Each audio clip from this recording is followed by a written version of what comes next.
Hello and welcome to a video on the Catholic Funeral Rite. This is for the GCSE Catholic Practices paper. In this video, we'll be looking at what happens at the funeral and why each ritual is necessary.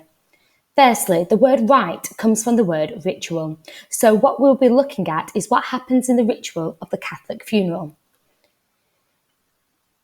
It is important to understand the point of the funeral, and this is to accompany the deceased at their journey's end and to surrender him into the Father's hands.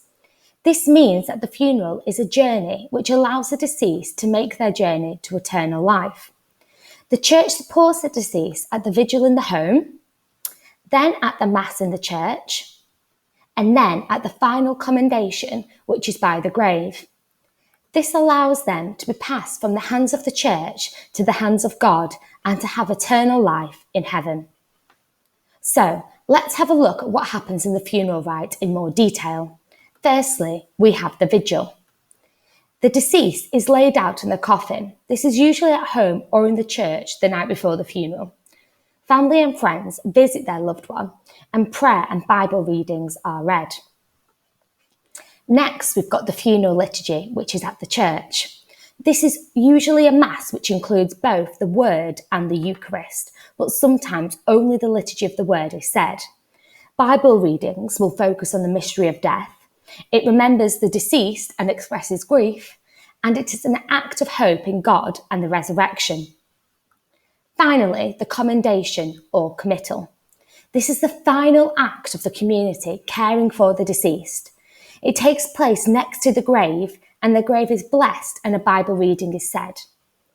The coffin is sprinkled with holy water and lowered into the ground, and a prayer for eternal rest is said. So, what is the point of the ritual? There are three aims of the Catholic funeral. These are to support the deceased, support the community, and to remember the belief of eternal life. Firstly, we'll look at to support the deceased. The funeral rite journey does what the Catechism says and surrenders the deceased into his Father's hands. The blessings and prayers support the deceased in their journey to the next life. The holy water sprinkled on the loved one's grave forgives them of any wrongdoing. And the congregation receiving community allows the prayers to be stronger as they pray for the deceased in their journey to the next life. Secondly, communion with the community. Visiting the deceased at the vigil and the final prayers allow the community to say their final goodbyes to their loved one. The celebration of the Eucharist gives spiritual strength to the community, and this is called grace. Finally, reminder of eternal life.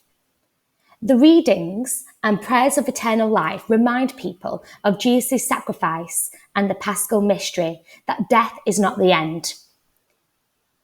Hearing the Nicene Creed during the Mass allows Catholics to remember their faith, and it refocuses people on their own life and priorities. And finally, communion is a reminder of Jesus' Last Supper, where he sacrificed himself in order that we may have eternal life. As you can see, having communion is very important in the Catholic Mass, as it meets all three of the aims to support the deceased, support the community, and allows the congregation to remember eternal life. This is because Christ is present through the Eucharist, and therefore it is considered the highest form of prayer.